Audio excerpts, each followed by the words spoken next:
Hola, hola, sean todos bienvenidos. Estamos por empezar la segunda parte de esta charla de cumplimiento normativo, que va súper importante con el reglamento de copropiedad, entre otros temas que tenemos por ahí, que vamos a tratar con Tomás Goir. ¿Cómo se pronuncia tu apellido? Todavía no puedo saber cómo. Goschlich. Está bien, no se preocupe. Y por ahí se va a sumar en el camino nuestra amiga Luisa Cortés, que también nos va a estar apoyando en esta charla. Un gusto, Tomás. Démosle, por favor. Un gusto, Marisol. Buenas tardes a todos, a todas. En esta oportunidad me acompaña junto con mi equipo el abogado Johnny Insunza Reyes, quien es especialista en Derecho Juzgado de Policía Local, y es parte de nuestro equipo también.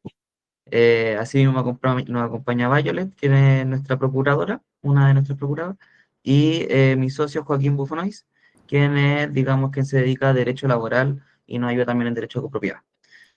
Entonces, Violet, si puede, por favor, compartir la parte del reglamento de copropiedad. Muchas gracias, Violet. Ya. Para comenzar, lo primero que hay que decir es que existe, como todos saben, una adecuación del plan del reglamento, perdón, de copropiedad, que empezó con la nueva ley y que se dicta o empieza, digamos, la fecha de inicio desde que se dictó el reglamento, específicamente. Entonces, publicada la ley y su reglamento, esto ya ha dictado un año, o sea, desde el 9 de enero del 2025 tenemos un año para actualizar el reglamento de copropiedad, o si no, evidentemente lo que va a pasar es que vamos a terminar, digamos, con el reglamento tipo que elabora el Ministerio de Vivienda y Urbanismo, principalmente. Y todo lo que antiguo, que evidentemente sea nulo, se tomará por nulo, ¿ya? Sin contar de que se pueden exponer a que eh, algún copropietario o residente pueda ir al juzgado de policía local y manifestar, digamos, lo que habíamos conversado en la charla anterior, que algún artículo en particular, más allá de ser contra la ley nulo, está generando incluso alguna controversia, algún problema con sus derechos o en la manifestación propia de su vida, como es vivir en copropiedad. Entonces, eso. La manera, como muchos saben, a través de una asamblea extraordinaria, y la regla general es que se haga a través de una mayoría absoluta, o sea, la votación, quórum de mayoría absoluta, o sea, el 50%, 51%, 50% más uno. Pero esta, como bien digo, es la regla general porque pueden ocurrir circunstancias que se tocan en el reglamento de copropiedad que requieran que esto se vea a través de un quórum reforzado. Estamos hablando del 66,6%, algo que es mucho mayor, ¿no es cierto? Entonces, ¿cuándo va a ser que ocurra que tengamos que tocar, digamos, o ir a un quórum reforzado? La regla está en el artículo 15, en el cuadro 3, y cuando uno toca alguna de esas materias, estamos obligados, evidentemente, a irnos a quórum reforzado. Aquí voy a hacer hincapié solamente con una de estos tipos, o sea, de estas causales que existen, que tiene que ver específicamente con la retribución que se te puede dar digamos, al comité, el porcentaje.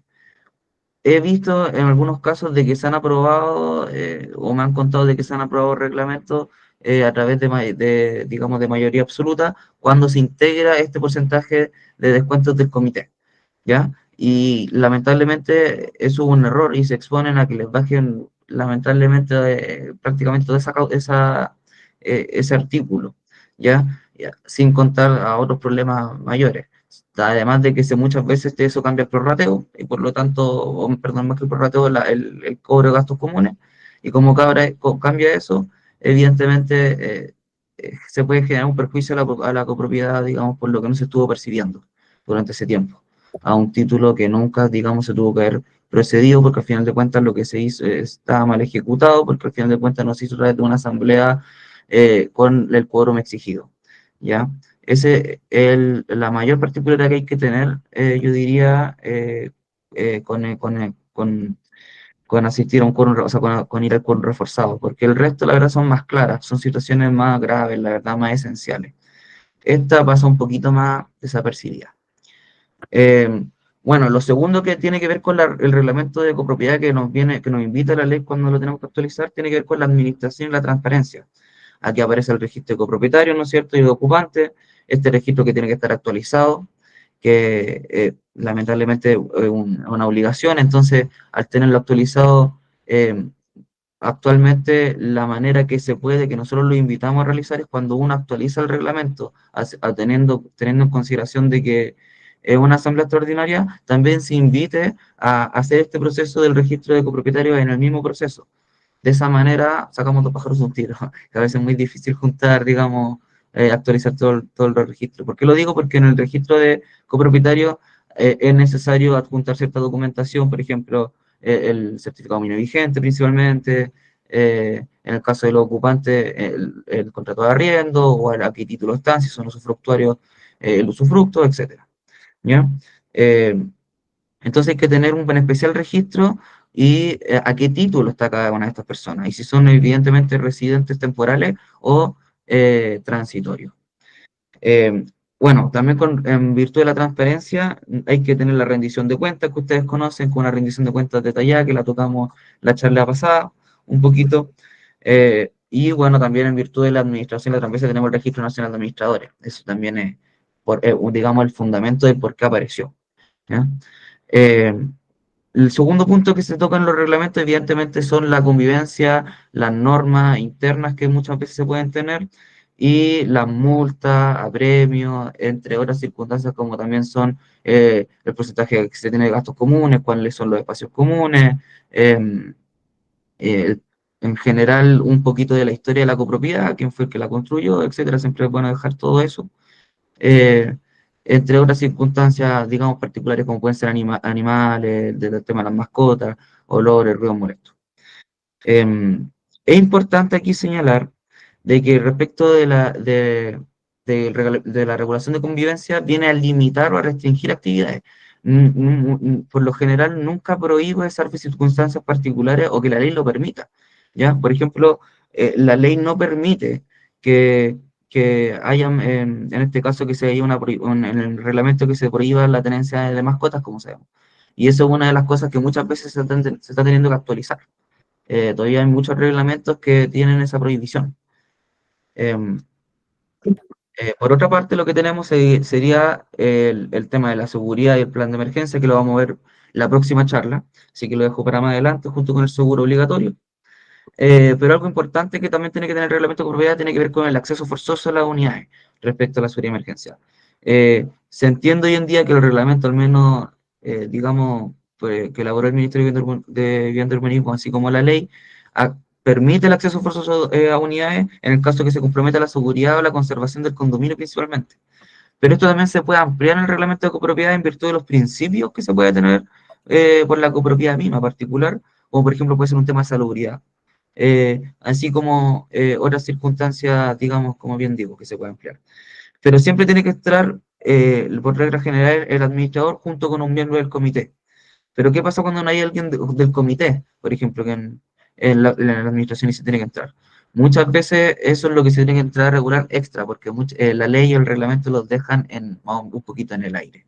Siempre es bueno establecer procedimientos que vayan más allá y que normen un poquito mejor, digamos, estas situaciones. ¿Ya? Teniendo en cuenta que se puede. Bueno, como bien sabemos, cambiamos la manera de los quórums, que son bastantes los quórums, así que no me voy a detener ahí.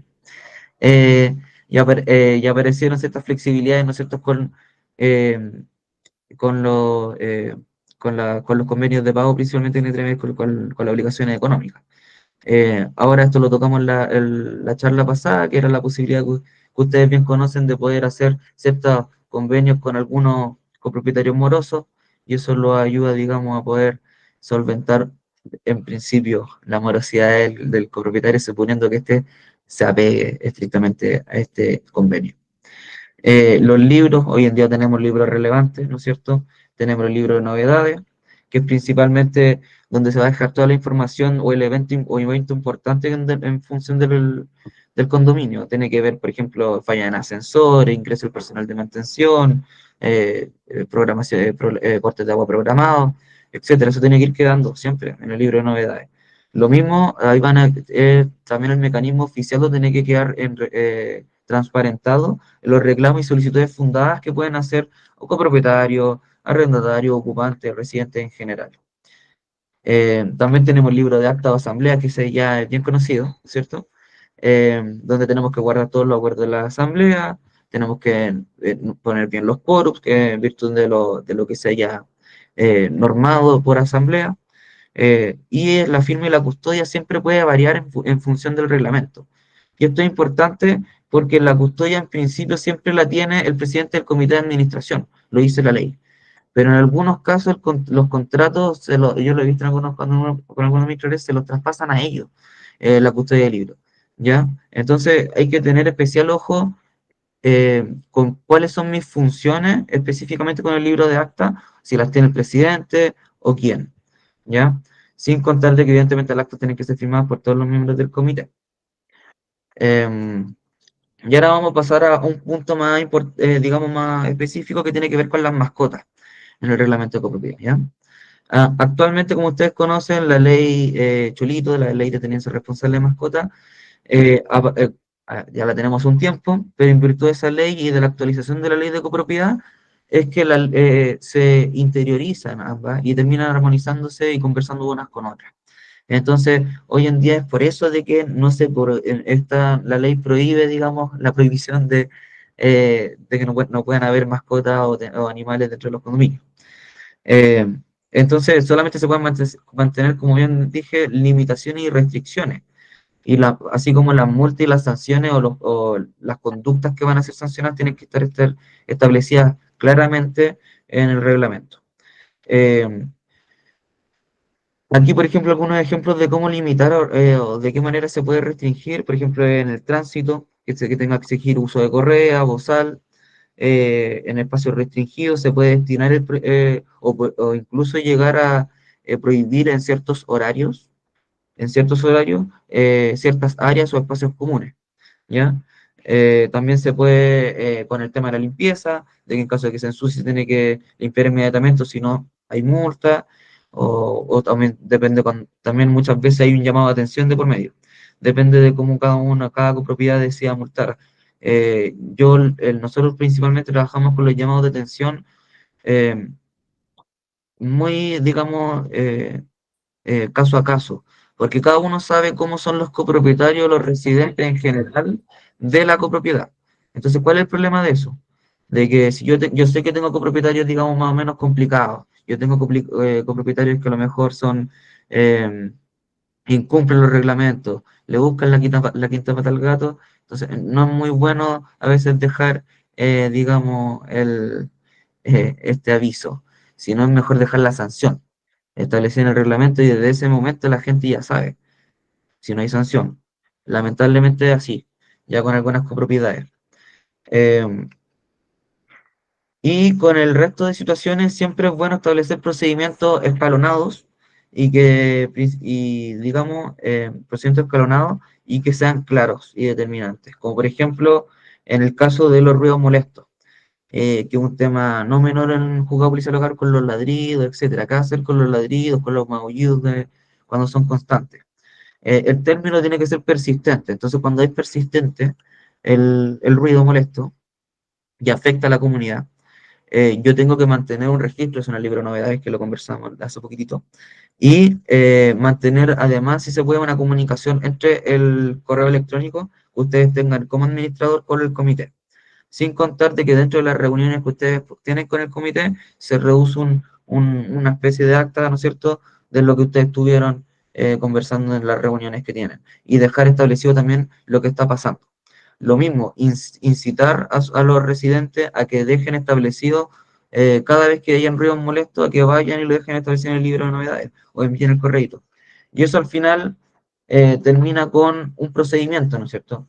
Que por lo general nosotros trabajamos de la siguiente forma, que es a través de un reclamo formal, después viene la verificación, la primera amonestación en muchos casos, que tiene que ver con una carta certificada, un correo electrónico, de qué está pasando. Muchas veces los ruidos molestos pueden deberse por situaciones de que a lo mejor no tienen que ver con que la persona sea negligente con el animal. Puede ser a lo mejor de que justo el animal está enfermo. Y lamentablemente va a ser por un tiempo de que, digamos, tiene ciertos problemas. También tiene que ver, por ejemplo, después de la primera amonestación viene lo que sería el reclamo por por persistencia y finalmente la aplicación de la multa, ¿no es cierto? Siempre es bueno, después de aplicar una multa, dejar establecido en los reglamentos por un tema de que a los juzgados policiales locales les gusta, principalmente a los jueces les gusta, un proceso donde ellos puedan hacer sus descargos, ¿ya? Muchas veces los reglamentos no contemplan esto, ¿ya? No lo contemplan. Entonces, es bueno que cuando uno cursa una multa se contemple un plazo de 5 días, 3 a 5 días, para que la gente pueda hacer sus descargos. ¿Ya? Esto democratiza mejor la relación, demuestra que no es tan autoritaria, demuestra que no es arbitraria, que hay un proceso que se conversa, que hay un procedimiento escalonado, y al final de cuentas el juez cuando alguien quiere reclamar, esto también lo toma en consideración. Entonces, eso. Bueno, y cuando todo evidentemente ya sale mal, lo único que nos queda ir al juzgado policial local, cuando ya tenemos personas que no entienden. ¿Qué pasa con los Airbnb o similares? ¿No es cierto? Con los arriendos a corto plazo o alojamientos temporales. Hace poquitito, de hecho, tuvimos en uno de los grupos una pequeña ahí charla entre distintas personas, abogados y administradores, etcétera, sobre la percepción que teníamos sobre prohibir tajantemente ciertas, digamos, espacios comunes o ciertas circunstancias a la gente que, digamos, residente temporal directamente. Y nosotros, la verdad, analizamos la jurisprudencia que se había enviado, evidentemente, lamentablemente era antigua. Entonces no era aplicable tampoco con la ley actual. Eh, entonces, como bien nosotros mencionamos en un principio, esto está en pañales. Entonces, no sé, todavía no hay nada en la Corte de Apelaciones que corte el queque. Y hay juzgado policía local, como bien mencionó yo la otra vez, se falla en base a la sana crítica. Entonces falla en base como cualquiera. Entonces tenemos fallos que a lo mejor van a ir para un lado en Las Condes y en Pudahuel van a ir para otro lado. Eh, ¿Qué es lo importante aquí? Que el espíritu de la ley aquí es que es equilibrar el derecho que tiene el propietario de explotar su unidad y al mismo tiempo la obligación y digamos el derecho que tiene la copropiedad, la comunidad, de garantizar su seguridad, su tranquilidad a los residentes permanentes. Entonces tenemos que hacer que conversen estos dos derechos. Si nos ponemos de un punto de vista como el bueno y el malo, no vamos a llegar a nada. Aquí la solución es hacerlos conversar y establecer procedimientos claros, pero al mismo tiempo estrictos. Esto es como con lo de que se debería hacer en política con la seguridad. Eso es lo que más o menos se tiene que hacer ahora. Entonces, ¿qué es lo que hay que establecer?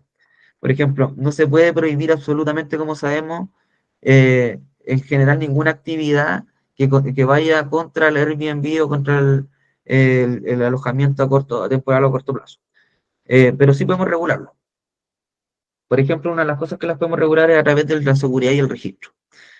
Eh, que haya un registro obligatorio, que el copropietario que arrienda tenga que estar obligadamente a registrar a todos sus huéspedes temporales en administraciones, consejería, estos con nombre, RUT, pasaporte si es necesario, el periodo de estadía, etcétera. Y esto un procedimiento en general para aquellas personas que quieran tener Airbnb, etcétera. Porque una vez me encontré con un reglamento que establecía un procedimiento para una persona en particular, ¿sí? Para Pepito, ¿ya? Por si acaso. La responsabilidad directa siempre tiene que ser del copropietario responsable, ¿ya? Entonces tenemos que hacer de esa manera de que cualquier cosa que ocurra por parte del residente temporal, la multa y el recargo va a ser al copropietario responsable, ¿ya? Lo mismo que la entrega de normas, para que después no digan que no hay desconocimiento, que el copropietario responsable esté en la obligación de entregar las normas ligadas a la comunidad a su huésped. Las lea o no, eso ya no es cosa nuestra, pero tiene que ser en la entrega. Y respecto de el uso de bienes comunes, ¿qué pasa con el uso de bienes comunes de lo que estamos contando? El reglamento lo puede restringir o limitar, ¿no es cierto? Y esto en virtud, esto fue un análisis que nosotros hicimos después de esa conversación que tuvimos en el grupo, porque la verdad nos pareció bien interesante. Y nosotros lo hicimos el siguiente análisis. El artículo 8, la letra J, establece una cláusula de convivencia en la ley, ya que dice lo siguiente. permite el uso de unidades habitacionales para ese fin, pero no con una condición fundamental. Siempre que dicho uso no produzca molestias que afecten a la calidad de vida de los habitantes permanentes del condominio, ni afectación en el uso y goce de sus bienes y servicios comunes por parte de los copropietarios y sus familias. Esta frase, al final de cuentas, le otorga a las comunidades la herramienta legal para limitar el acceso a los bienes comunes, por ejemplo, en el uso, piscinas, gimnasios, para huéspedes temporales, siempre y cuando se produzca o se demuestre que hay una afectación en su uso y goce para los residentes permanentes. Esto, en palabras sencillas, hay que ser es un arte para limitarlo.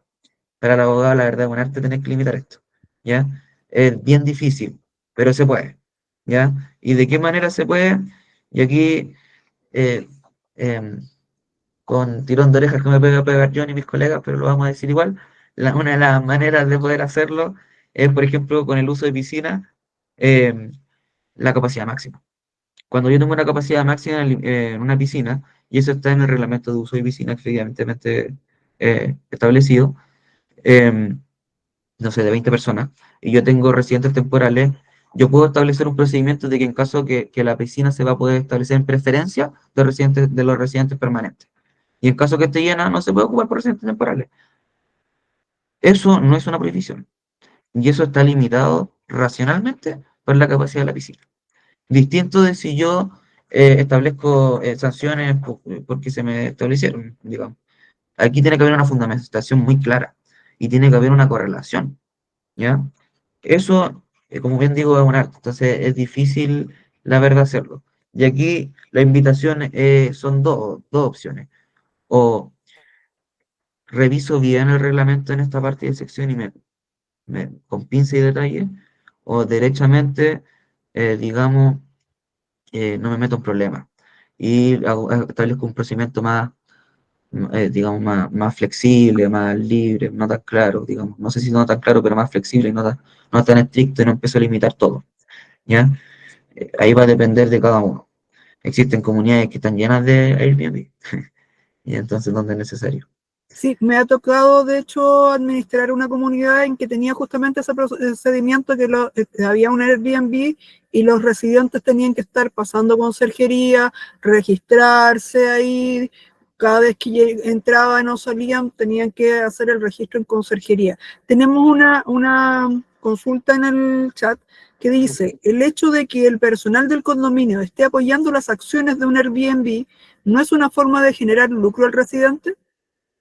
Primero que todo, bueno, es una de las cositas que vamos a tomar en derecho laboral, pero que tiene que ver con las funciones que tienen los trabajadores en la comunidad.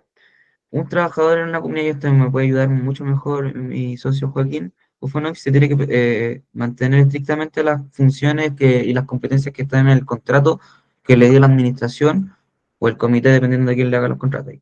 Eh, y los trabajos que se realizan por fuera digamos, del proceso, digamos, o sea, del régimen de copropiedad, no solamente es un problema para, digamos, para la comunidad dentro del horario laboral, porque al final de cuentas había un abandono de deberes, sino también se expone el trabajador a que esas gestiones que está realizando en caso de un accidente, la comunidad no tiene nada que ver. Es que Entonces, al final, de hecho, por ejemplo, en esa comunidad, cada vez que llegaban los residentes a ese Airbnb, tenían que pasar a conserjería, hacer un registro, después volver cuando iban a salir otros, y el conserje, en vez de estar atendiendo a los residentes habituales, eh, tenía que estar preocupado del el residente del Airbnb, de hacer todo el registro, cuántas maletas salían, con qué se iba, preocuparse de si no se estaba llevando cosas que no correspondían. Entonces, al final estaba trabajando para el condominio, pero para el Airbnb también en ese minuto, porque están claro. dejando de lado a los residentes habituales, digamos. Por eso es que los procedimientos, como bien mencionaba, es importante establecerlo que la obligación no sea del residente al llegar, sino del copropietario, para que él tenga que enviar la información y ojalá con antelación, porque ellos lo tienen con anticipación, si esto es agenda. Entonces, en el momento que se agenda, y muchas veces en el momento, ellos que tengan una ficha y la envíen. Y eso uno lo puede, digamos, solicitar dentro del reglamento. No hay problema en eso, uno lo puede solicitar porque es un procedimiento. Perfecto. Astrid tiene la mano levantada. Sí, mira, Se escucha, ¿no es cierto? Que se me cayó un poquito la internet. ¿Me escuchan bien, verdad? Sí, Sí, Ya, mira, lo que pasa es que yo tengo un edificio que es un edificio residencial, ¿ya? Entonces, hay un copropietario que tiene su departamento puesto en estos Airbnb.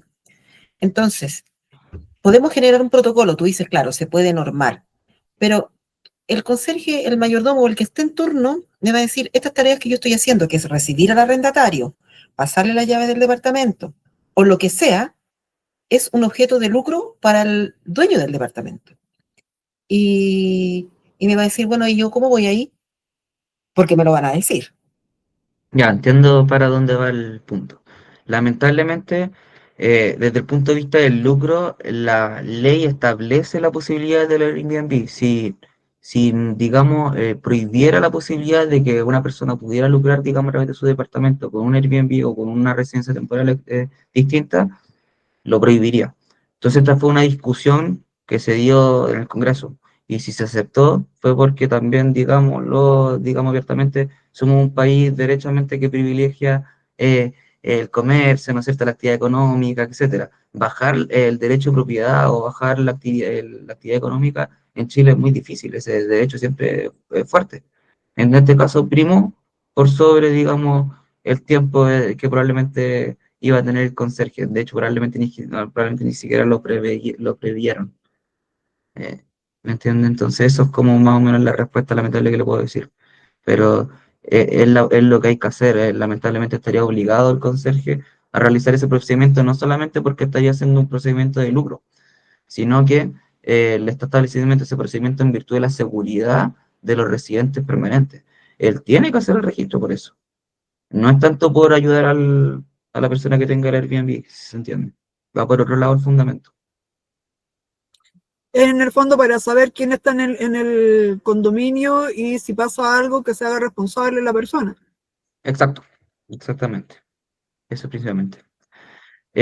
Bueno, ¿qué pasa si el huésped causa molestias? Se puede multar al copropietario y en algunos casos cuando la residencia, digamos, es más o menos, no sé, un mes, pero es temporal, se puede incluso ir al juzgado policial local, ¿ya? Y el juez puede autorizar el cese de el arriendo, en este caso, y que se retire la persona inmediatamente. Em, Eso. ¿Qué es lo otro que nos queda para finalizar el tema del reglamento? Importante, la ley de antidiscriminación y la ley de datos personales, que cambió hace poquitito. Entonces, la ley de antidiscriminación, la 20.609 o la ley Samudio, no solamente como muchas personas creen en, digamos, en general, que la ley Samudio es contra la discriminación, no sé, de género o, digamos, por orientación sexual. No, la ley es contra la discriminación en general, ¿ya? Entonces, hay que ser enfático en eso. Eh, de esa manera, la prohibición que podemos tener son disposiciones arbitrarias. No se pueden generar disposiciones arbitrarias que perturben, digamos, directamente el legítimo derecho en el ejercicio que tengan estos los copropietarios residentes.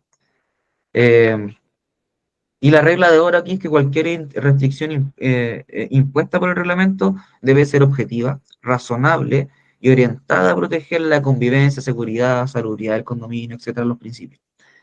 Eh, También existe si no, las personas tienen incluso una acción judicial aquí, con una acción directa, que es la acción de no discriminación arbitraria. Y eso se establece en tribunales ordinarios de justicia, además de la acción que pueden establecer en el juzgado de policía local. O sea, tienen dos acciones que pueden hacer, sin contar de un recurso de protección, en el caso de ellos. Eh, por otra parte, tendríamos lo que sería la ley de protección de datos personales, la ley nueva sería la 21.719. Y lo importante es que esta ley entra en un plazo en vigencia en 2 años, ¿ya? Entonces hay 2 años para adecuarse con todas las cositas que está pidiendo esta ley, ¿ya? Que no son menores. La verdad, para abordar de lleno, habría que hacer una charla completa, porque es una ley bien densa, pero principalmente a lo que nos seña copropiedad, ataca principalmente al registro de copropietario, que tiene que ver con la responsabilidad de sus datos, el nombre completo, seguridad, su identidad, domicilio y el correo electrónico fundamental. y su calidad de ocupante. Y la obligación al final del administrador de no divulgar ni compartir los datos del registro, eh, ni tampoco que el registro no puede estar disponible libremente en conserjería, ni ser de libre acceso para la comunidad, ¿ya? Eh, Solamente, y bueno, la entrega de esta información por los copropietarios es una obligación legal. Se puede ir incluso a fuego de policía local, si es que no los quieren entregar. Eh, entonces, eso es más o menos a grandes rasgos el procedimiento de reglamento. Lo que nosotros para finalizar los invitamos a hacer es que cualquier estudio, cualquier abogado que contraten, vean que sea un procedimiento democrático. O sea, primero un borrador, que ese borrador lo vea el comité, el administrador, después se trabajan con sus sugerencias, reparos, cualquier cosita, cambios que quieran hacer, y después eso se envía al comité, a la asamblea para que lo lea previamente, y ellos mismos después pueden hacer sus consultas, etcétera. Es un procedimiento que a lo mejor puede ser más largo, pero sumamente democrático y la gente conoce desde antes su reglamento. ¿Ya? Eh, eso, eso sería principalmente los temas con el reglamento de copropiedad. Para finalizar, me gustaría tocar un tema que es controversial. Y aquí nos vamos a ir de kickboxing. Lo que pasa es que actualmente existe una tendencia en algunos abogados, donde nosotros nos sumamos, en normar cosas que tradicionalmente están en los reglamentos internos, que para que sepan, actualmente la ley y su reglamento en ninguna parte habla de reglamento interno, ¿ya? Habla de normas de uso para la administración interna, etcétera, que son facultades del comité. Tiene un nombre bien largo. Y cuando la ley quiere que se norme algo por ahí, lo señala. Esta cosa se normará, etcétera, en las normas de uso para la administración, etcétera. El resto de situaciones no existiría tampoco una prohibición porque esto es derecho privado. Entonces podemos hacer todo lo que no está prohibido. Tampoco existe una prohibición en la ley de poder normar situaciones que originalmente están en el reglamento interno, en el reglamento de copropiedad. De manera que tendríamos un reglamento de copropiedad más extenso, con mayores capítulos, con mayores situaciones, pero esto facilitaría al mismo tiempo el conocimiento de las normas para los copropietarios. No tienen que estar yéndose a un reglamento interno, el reglamento de copropiedad, la ley, el reglamento de la ley. No, me voy solamente a un instrumento, a un reglamento de copropiedad que está hecho en base a la ley, en base a su reglamento y que además absorbe la mayor cantidad de situaciones que se puedan de un reglamento interno. Facilita muchísimo las cosas para la gente que, digamos, la vida en comunidad. Aparte, Esto nosotros lo... Dígame. antiguamente no existía el reglamento interno más que para los trabajadores, pero el reglamento interno de copropiedad no existía. Claro, Es un se término que empezaron a aparecer. de repente y confunde mucho a los residentes. O sea, a mí me toca hablar con el comité y a cada rato es que el reglamento interno no, es que el reglamento interno, a mí no me hablan del reglamento interno, para mí no existe. Yo me rijo por el de copropiedad. Es el que me habilita para pasar multa y todo lo que ustedes quieran. Exacto, de hecho eso es lo mismo. Y actualmente la ley señala que para pasar multa hay que tener aparejada la conducta, o sea, que es lo que se va a infraccionar y la multa clara. Entonces, si establezco las multas por un lado y las conductas por otra parte y no hago ese enlace, me pueden llevar probablemente al juzgado de policía local. Podría ser una posibilidad. Entonces, em, situaciones como esas son las que, digamos, podrían ocurrir. Ahora, como bien menciono, esto es una tendencia de algunos abogados. ¿Por qué digo una tendencia? Porque también influye a nuestro bolsillo. Nosotros antes cobrábamos actualización de reglamento de copropiedad y actualización de reglamento interno, y ahora se va a cobrar solamente actualización de reglamento. Entonces, también hay abogados que no son muy, digamos, pro esto debido a esa situación. De todas formas, nosotros, no contesto con esto, fuimos a la facultad y le preguntamos a nuestro profesor, que es juez de juego policía local en la Facultad de Derecho de la Universidad de Chile, y nos dijo lo mismo, que él le consideraba de hecho que se podía, que no existía ningún impedimento, etcétera. Y no contentos con eso, fuimos también al conservador de Santiago y San Miguel. De hecho, Violet y nuestra procuradora fue particularmente y le dijeron lo mismo, no existe ningún impedimento y que lo encontraban incluso novedoso, que se podría hacer para facilitar las acciones. Así que eso, ¿Qué vendría siendo lo que deberíamos hacer? Porque no me quedó claro. tratar de interiorizar la mayor cantidad de situaciones que antes estaban en el reglamento interno, en el reglamento de copropiedad. Aprovechar esta instancia de actualización para eso. Centralizar todo en el de copropiedad y listo, se acabó, porque tú Todo lo que estás... se pueda, todo lo que Exacto. más se pueda. Mira, Alondra nos está haciendo una consulta. En el condominio que administro tiene reglamento interno, es en definitiva el resumen del de copropiedad. Las multas, todo resumido. Pero esas multas hay que estar seguro de que están en el de copropiedad, porque se las pasa y no están en el de copropiedad, estamos Claro, mal. eso es lo complicado. Si están en ambos, no hay problema. Si son iguales, no hay problema. Cuestionarlo un copy-paste, si queremos decir. Pero eso, no hay problema. Lo que también a veces ocurre es que el reglamento de copropiedad dice una cosa y después, con el tiempo, se van normando en el reglamento interno otras cosas, o se hace una asamblea y se norma otra cosa, y, y son contradictorias. Entonces, eso pasa mucho.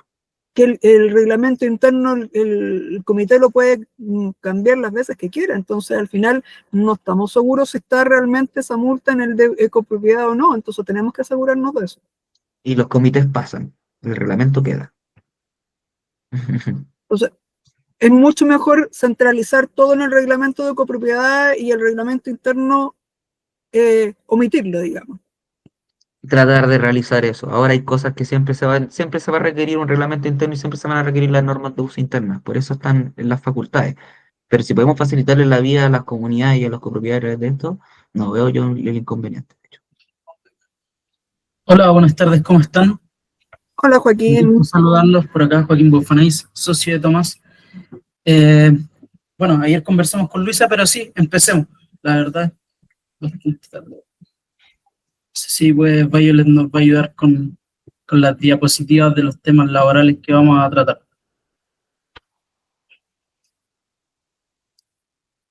Bueno, de los primeros temas que vamos a tratar en esta charla, y por ser uno de los temas más contingentes que se ha ido dando últimamente, respecto de los trabajadores de los edificios, condominios y demás copropiedades, el curso S10, hasta hace muy poco, bueno, era un curso de carácter obligatorio para las personas que ejercían labores de seguridad como conserje, guardias de seguridad. Bueno, para los guardias sigue siendo, dependiendo del tipo de funciones que cumplan, obligatorio.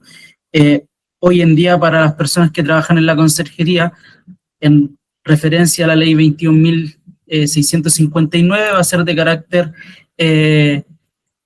voluntario, no se le va a obligar al guardia o conserje a tener el curso de SIA, y por lo tanto al momento de fiscalizarlo no se le va a exigir tener aprobado dicho curso. Y ahí hay que empezar a hacer unas cuantas diferencias en cuanto a lo que establece esta ley, que entra en vigencia ahora en noviembre, el 28 de noviembre, y que no hace referencia a que el curso vaya a desaparecer, sino que, como les indicaba, no será obligatorio, pero pueden optar a él los conserjes, pueden seguir realizándolo. En virtud de que no lo tengan, o sea, en relación a que no realicen el curso, la ley especifica que no van a poder portar ciertos elementos de seguridad que generalmente tienen los guardias, como son cualquier tipo de arma, ya sea arma de fuego, arma blanca, cualquier tipo de, digamos, herramienta que puedan utilizar para disuadir cualquier tipo de dificultad que tengan. La mayoría de los guardias en general, o me ha sucedido que hay condominios donde los guardias mantienen bastones retráctiles en su poder. Bueno, eso no va a estar permitido en razón a que no van a mantener el curso ese día. Ahora, ahí hay que hacer una diferencia, y es que en muchos edificios y en muchos condominios suelen contratar guardias de seguridad y no conserjes. El guardia de seguridad, si bien el curso es optativo, generalmente ellos lo mantienen actualizado. ¿Por qué? Porque portan utensilios de seguridad que utilizan al momento de requerirlo, ya sea bastón retráctil o algún tipo de disuasivo que puedan utilizar. Respecto de lo mismo, bueno, en realidad no hay mucho más que tratar en eso. Hay un tema ahí que también me han preguntado bastante, y es un tema de un seguro de vida obligatorio, que muchos dicen es obligatorio para los conserjes. Si bien la ley hace mención a aquello, ese contrato de seguro de vida sigue siendo voluntario. y aplica solo a aquellos conserjes que realicen labores de seguridad, tales como de vigilancia, y también que tengan, digamos, facultades de poder disuadir cualquier tipo de situación que ocurra dentro del condominio. Generalmente los conserjes o guardias de edificios y condominios, su función es llamar rápidamente o alertar rápidamente a quienes mantienen la seguridad. Tienen generalmente los números del plan cuadrante de carabinero a la mano, o muchas veces tienen botones o edificios que tienen contratado seguridad particular. Eso respecto de los trabajadores. Ahí no sé si alguien tiene alguna duda que quiera señalar para avanzar en ese sentido. Creo que hay María alguien Eugenia, levanta la mano. Sí, María Eugenia tiene la mano levantada. Hola, María Eugenia. Creo que tiene su micrófono silenciado. Sí, tiene el micrófono silenciado, María Eugenia, por favor, ábrelo. Hola, perdona, hola, buenas tardes, ¿cómo estáis? Mira, yo tengo una pregunta la que tiene todo el mundo en la cabeza. El conserje que abre la puerta, que registra los autos, que avisa a los vecinos, ¿ese tiene que hacer los OS10 o no? Porque yo veo hasta con abogados y hay diferentes opiniones y yo no sé qué hacer, porque además hay un tema. El OS10 es muy caro porque es el OS10, el reemplazo, o sea, estas cosas que se están pidiendo ahora son plata que no tenemos. O sea, yo no sé si alguien la tiene, Claro. pero yo lo tengo. Muchas gracias.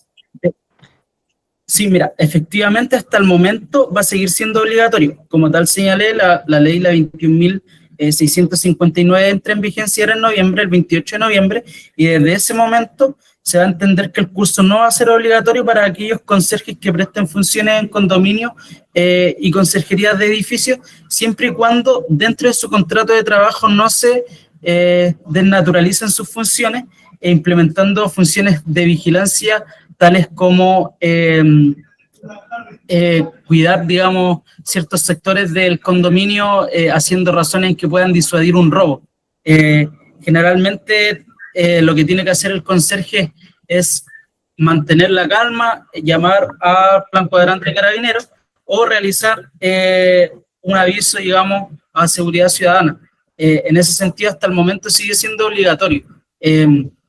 Pero posteriormente, al entrar en vigencia esta ley, no va a ser obligatorio que ellos mantengan ese curso de S10, puesto que no van a estar en funciones tal como de una vigilancia que requiera de que ellos intervengan, digamos, con algún elemento de seguridad.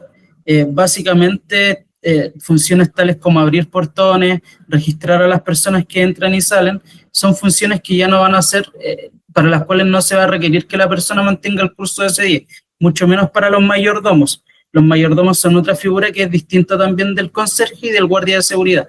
De hecho, para los mayordomos hasta hace no mucho tiempo existía un curso que era distinto al OS10, que era mucho más económico y que contemplaba muchas menos horas lectivas. Entonces, también se le miraba como una figura distinta. Pero la ley es bien clara en ese sentido y señala que no va a ser necesario para los guardias, digamos, para los conserjes en realidad tener este curso de S10. Entonces ya no va a ser obligatorio que tú le indiques al trabajador que debe realizarlo. Por otro lado, sabemos que es un costo para el empleador porque generalmente quien contrata al trabajador tiene que facilitarle y darle la facilidad de poder realizar este curso. Y si la persona ya está contratada, el empleador es quien debe incurrir en ese gasto. Entonces, en ese sentido, ya no va a ser necesario que incurran en ese gasto, por muy larga que sea la discusión con otro abogado, con quien sea. La inspección del trabajo hasta el momento no se ha pronunciado, pero yo creo que al momento de hacerlo va a ser bastante clara, porque la ley no nos abandona en ese sentido y es bastante clara. El curso ya no va a ser obligatorio para los conserjes, ni para mayordomos, ni para nadie que cumpla, digamos, funciones de ese tipo como las que tú señalabas. Ahí para meter un poquito la cuchara, algo importante que mencionaba Joaquín tiene que ver con la desnaturalización de los contratos. Pasa mucho igual en las copropiedades de que, no sé, el título de del contrato es conserje o mayordomo y las funciones que tiene son completamente distintas a las que de un conserje o un mayordomo. Entonces eso pasa mucho y ahí es cuando empieza lo que uno llama la desnaturalización de los contratos. ¿Cuáles deberían ser, según la ley, las funciones de un conserje o un mayordomo? Mira, la ley no especifica generalmente las funciones que tú puedas incluir en el contrato de trabajo, ya que es un instrumento privado, pero generalmente yo recomiendo no incluir funciones que tengan la necesidad de que el conserje o guardia que tengan contratado tenga que disuadir cualquier tipo de situación peligrosa. Generalmente yo intento de señalar en los contratos de trabajo que pueden realizar funciones tales como apertura y cierre de portones, vigilancia a través de cámaras de seguridad, prevención de situaciones de riesgo, y con prevención me refiero a mantenerle al conserje quizá el número del plan cuadrante carabinero, mantenerle el número de seguridad ciudadana a la mano, informar, digamos, de cualquier situación que ocurra dentro del condominio, básicamente funciones informativas más que de responsabilizarse o involucrarse en situaciones de riesgo. Perfecto. Mira, Carlos tenía adelante la mano levantada y se arrepintió, no sé si tiene realmente que hacer una consulta, la volvió a levantar. Ya, Sí, ahí la hola, mencioné. mira, yo tenía entendido, y si tú puedes después leerlo para todos, que si ejercen labores de control, un conserje debería hacer el curso de ese día. Ahora, si tú puedes leer lo que te indica que se requiere para hacer el curso de ese día, te lo agradecería. Pero esa es la polémica que está entre muchos administradores. Si ejerce una labor ¿cómo se llama? Como te mencioné, de vigilar, de que solicitar el carnet de identidad o de anotar a la persona, ya debería estar haciendo el curso ese día. Claro, en ese sentido ahí hay que distinguir. Lo que pasa es que generalmente en los contratos de trabajo no se hace eso.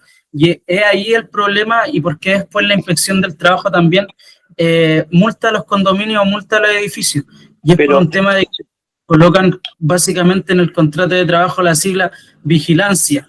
Vigilancia hacia el conserje o el guardia de seguridad y no especifican la función que debe realizar. ¿Y cuál, a tu manera de ver, qué debería indicar? ¿Control de identidad? ¿Ingresos de personas que ingresan al registro de personas? Claro, porque no es un control de identidad tampoco, ojo con eso, eso no es un control de identidad. Eso es... Pero cuando te solicitan, tú tienes que solicitar el carnet para validar a la persona de que es efectivamente ella.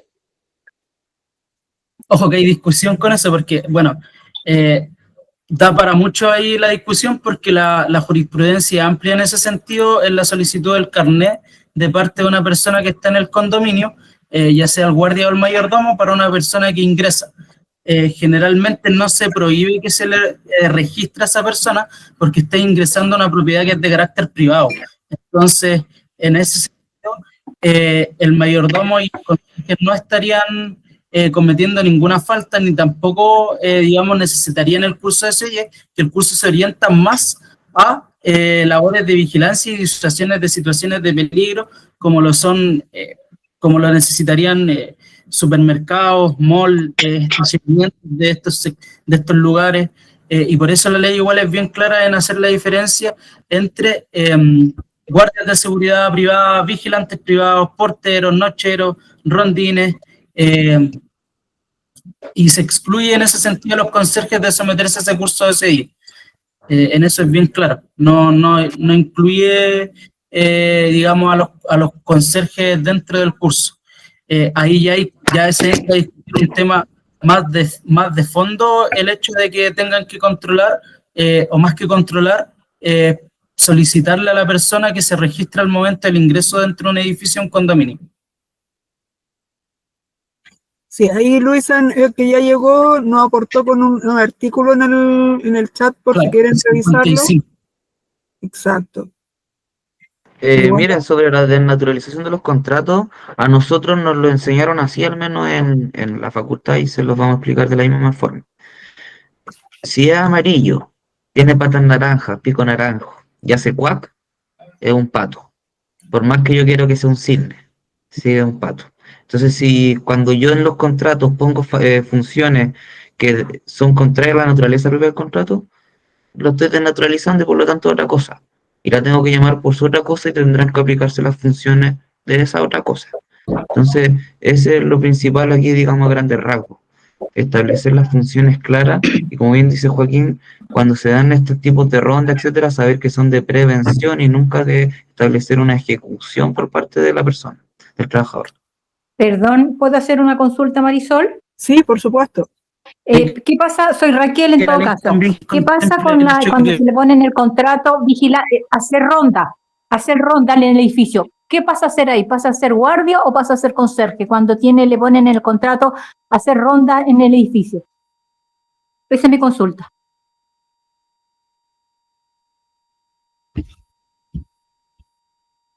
¿Aló? Sí, Parece que a Joaquín se le cayó el internet. Me gustaría pero hacer una acotación con respecto a la duda que tenía don Carlos. A ver si le puedo responder un poquito. ¿sí? Él habló acerca de la función de control de identidad. Ese control de identidad por ley está facultado realizarlo solamente Carabineros.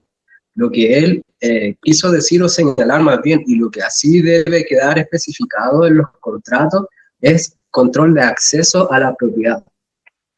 Por eso es importante la función de los abogados al momento de redactar los contratos, porque hay que ser preciso con los términos. Pero cuando tú... Una confusión el hecho de que un portero haga un control de identidad, porque esa función solamente la puede realizar Carabineros. Ya, pero cuando... Control de acceso. Pero cuando tú te refieres a control de identidad, ¿tienes que especificar cuál va a ser el procedimiento? ¿Desglosarlo en el contrato? Sí, es mejor que siempre en los contratos quede bien estipulado cada una de las funciones para así no entrar en puntos oscuros o que haya confusión. ¿Y qué debería decir entonces ese desglose de esa función? Por ejemplo, lo que le acabo de decir, con la que una asesoría. Es que cuando tú dices control de acceso, es como medio ambiguo, es como que abre el abanico pero no especificar nada. A mi modo de ver, no sé qué opinan los demás. Es que, claro, mi punto era... el control del acceso, no de la identidad. No estás viendo si la persona es realmente la persona y estás verificando, sino que estás viendo quién está ingresando a la propiedad. No estás verificando con el servicio de registro civil ni nada de eso, sino que estás verificando quién está ingresando a la propiedad para poder hacer... Pero Marisol, pero ¿cómo verificas tú que es la persona? Diciéndote yo soy Carlos Perico Los Palotes, o no, tú tienes que pedirle alguna documentación. A eso con el carnet en este caso lo estarías verificando. A eso me refiero. A eso me refiero. No es un control de identidad propiamente tal con el registro civil, sino que estás haciendo... No, pero si nadie, Marisol, yo no estoy mencionando que vas a revisar todas las cosas, pero el control de identidad, tú solicitas el carnet que te lo muestren y tú ves el carnet, ves a la persona y verificas que es la persona. Si tú colocas eso en el contrato, ¿se puede cuestionar? No se debería cuestionar porque, de hecho, cuando tú vas a un banco y haces un trámite en servicio de atención al cliente, te piden el carnet y uno, como servicio de atención al cliente, tiene que tomar el carnet, mirarte, ver que es la persona que corresponde y te hace el trámite. Es que siempre se ha solicitado, en algunas comunidades se ha solicitado, pero ahora con la nueva ley, o con la ley que a lo mejor existía hace tiempo, te pueden cuestionar y puede pasar a OS10. Por eso era mi pregunta. Por eso te digo, no es propiamente tal un control de identidad como el que hace Carabineros, sino que es verificar que la persona que está contigo es la persona que sale en el carnet y la está registrando. Por eso te doy el ejemplo del servicio de atención a clientes, porque también nosotros, yo trabajé en servicio de atención al cliente en banco, teníamos que pedir el carnet, ver que la persona era la misma que salía en el carnet, hacer la anotación y empezar a atender. Si no, también nosotros tendríamos que hacer el curso de ese día, imagínate, para poder atender residentes. O sea, atención al cliente, no es eso. Es simplemente verificar que la persona que estás atendiendo es la persona que te está diciendo que es. Nada más, y registra y lo dejas pasar con su carnet. Raquel estaba haciendo una consulta. Raquel, por favor. Sí, la consulta, Marisol, era... ¿Qué pasa cuando se le pone en el contrato cuando un conserje tiene que hacer ronda en el edificio? Mi consulta es, al hacer ronda, ¿eso cae en la categoría de guardia o de conserje? No debería tampoco caer en la categoría de guardia, Raquel, porque se supone que el conserje va a hacer la ronda para verificar si hay una luz mala, si hay una reja que le falta un pedazo porque la botaron, cualquier cosa que son cosas de gestión interna, no propiamente tal de verificar que no se estén pasando ni cosas así, Pero de seguridad, sino que es más bien de gestión interna donde te hacen una notificación de estamos con todas las luces bien, estamos con todo bien, ¿no? Pero ¿qué pasa cuando de repente se escucha, hay gente extraña en la calle alrededor del condominio y qué le dice uno al conserje? Vaya a mirar, vaya a ver, y ahí ya está en una categoría como de guardia, considero yo, y no de conserje, porque, no, porque obviamente está verificando una situación que le están dando a conocer para ver si realmente tiene que llamar a Carabineros, tiene que avisar a Seguridad Ciudadana, pero no va a repeler a esas personas directamente, sino que va a hacer la gestión de llamar a quien corresponde. Ojo que ahí en ese sentido, se me había ido la conexión, pero en ese sentido respecto a la pregunta que hace Mercedes, y a partir de la ronda, cualquier situación anexa que ocurra fuera del condominio del edificio, los conserjes en general no están habilitados para persuadir a las personas o incluso para involucrarse. Generalmente, si bien hay cámaras de seguridad que dan hacia la calle, son netamente para disuadir. Son elementos de disuasión, no son elementos que te permitan y que no permiten al guardia tampoco salir afuera, disuadir la situación. Lo que puede hacer él como ciudadano y como trabajador de ese espacio que está, porque ya está fuera del espacio, entonces lo que puede hacer él técnicamente como ciudadano es comunicarse con Carabineros o con Seguridad Ciudadana. Yo en ese sentido jamás le recomendaría a un guardia o a un conserje que salga del edificio a intentar de disuadir una situación que está fuera de. ¿Por qué? Porque técnicamente ya estaría rompiendo la naturaleza de su contrato de trabajo, que es cumplir funciones dentro de la copropiedad, no fuera de la misma. Entonces, yo jamás le recomendaría salir fuera de, por más grave que sea la situación, solo puede hacer gestiones de carácter preventivo, tal como indiqué, llamar a Carabineros, llamar al plan cuadrante, llamar a Seguridad Ciudadana, porque técnicamente él no tiene la capacidad ni tampoco está habilitado para disuadir una situación que está ocurriendo en la calle. Por eso las detenciones ciudadanas ya prácticamente pasaría a ser una detención ciudadana. Están técnicamente ahí como en la palestra, están, si bien las personas podrían detener a una persona que cometió un robo, tienen que entregárselo a las autoridades correspondientes. Entonces, en ese sentido, para que no se, digamos, no haya una confusión entre la función que puede prestar o no el guardia o el conserje, yo no le recomendaría salir del edificio y disuadir una situación que está ocurriendo en la calle, por muy cerca que esté del edificio o que esté fuera de la vereda o un robo que esté ocurriendo afuera. Ahí ya es responsabilidad de las autoridades que controlan la seguridad fuera de un área que no es privada, de un área que es común. Y en ese sentido tendría que ser Carabineros, Seguridad Ciudadana, quienes asistan a disuadir esa situación que está ocurriendo, que es fuera del condominio. Y aun cuando fuese dentro del condominio, que hay una pelea y no sé, alguien ingresó a un departamento, el conserje lo que tiene que hacer es llamar a Carabineros o Seguridad Ciudadana, no ponerse él a los combos ahí con la gente. Claro, ahí volviendo a lo que me habían preguntado. Tenía la mano levantada, Joaquín. Sí. gracias. ¿Me escucho o no? Sí, Luisa. Ah, ya, es que el otro día tuvimos reunión con los chiquillos y de repente se me fue el audio y no pude hablar más. Y era la misma plataforma, pero filo. Chuta, yo siento que nos estamos ahogando en un vaso de agua. No sé por qué a los administradores como que les gusta hacerse la vida más difícil de lo que ya tenemos. Yo creo que la ley es súper clara. Hay muchos casos en los que uno dice, no, es que la ley no es clara. Y aquí la ley es clarita, po. Si uno lee primero la ley propiamente tal, el artículo 55, dice, aun cuando ejerzan, o sea, aún ejerciendo labores de seguridad, va a ser voluntario, porque la ley entiende que el conserje es el que se desempeña dentro de un ámbito residencial, una casa grande, eso es todo, una casa grande. Y a mí me gustó mucho, Marisol, el parangón que tú haces, porque finalmente eso es. Miremos más allá del condominio, miremos el control de acceso que hace una persona en el banco, o cuando me pide ahí para pagarme un cheque. Yo pensaba en eso, Marisol, cuando cobro un cheque me pide la cédula y revisa que efectivamente sea yo, sáquese los lentes, me dice, sáquese la mascarilla. Exacto, sáquese el gorro, de repente me ha tocado, oiga, sáquese el gorro. Porque es parte de un proceso de ingreso a un lugar, o un proceso, o digamos que es un trámite. porque la persona, no hacemos que la visita pase por un detector de metales, pues, no lo revisamos que esté perfecto, no revisamos sus antecedentes, solamente hacemos el trámite de avisarle al vecino, oiga, viene su primo a visitarlo. ¿Sí? ¿Cómo se llama? Se llama Mario Pérez. Ya, bueno, dígale que pase. Don Mario, a ver, deme su carnet, por favor. Ah, ya sí, adelante. Pase, al fondo están los ascensores. Eso es todo. Eso es todo.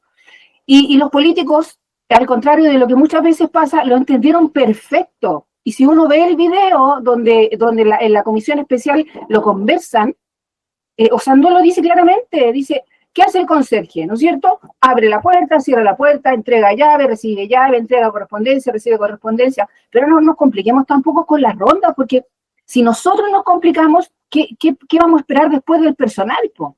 O sea, esta cuestión se va, y de hecho ya anda un video por ahí, en TikTok, por ahí, de un gallo que prácticamente está diciéndonos que ya ahora no podemos hacer otras cosas que no sea estar en la conserjería. O sea, ahí se está desnaturalizando la función, pero yo siento que porque estamos agrandando demasiado la situación, y yo creo que hay que mirarlo, volver a revisar la ley, y la ley dice voluntario. Aún cuando ejerzan labores de seguridad va a ser voluntario. Y los políticos decían, si un condominio quiere elevar su estándar, contrata guardias. Y aún para ese estándar elevado salió la resolución de la Subsecretaría de Prevención del Delito, que también lo enviaron en el grupo el otro día y también lo estuvimos analizando, y también dice lo mismo. Dice, los conserjes que voluntariamente quieren hacer el curso, este es el plan que proponemos. 30 horas. 30 horas. Claro. De hecho, pero en ese sentido, que es voluntario. Condominios y edificios que claramente hay mucha gente que pensó y piensan que es una medida que va a traer menos seguridad, digamos, a su edificio o condominio. Se les señaló que podrían contratar seguridad privada y que en ese sentido la seguridad privada tenía que ser ejercida por quienes la Subsecretaría de Prevención del Delito tuviese un registro de que esas personas cumplen con unas medidas básicas para ejercer labores de seguridad, ya no de carácter preventiva, sino que disuasiva, y estén habilitados, digamos, para aportar elementos y utensilios Claro. los cuales puedan utilizar en caso de algún problema dentro del condominio. Pero ahí ya queda facultad del empleador, de quien está a cargo del condominio, en ese sentido el comité y el administrador. También volviendo un poco a lo que preguntaba Carlos respecto del tema justo se me cortó ahí la conexión, de solicitar o no solicitar el carnet de identidad. Ha habido hartos casos y hubo uno bien mediático, no recuerdo si fue en Coquimbo, donde técnicamente agredieron al conserje por solicitar el carnet de seguridad, y hay muchos abogados que dicen que esa situación está como en tierra de nadie,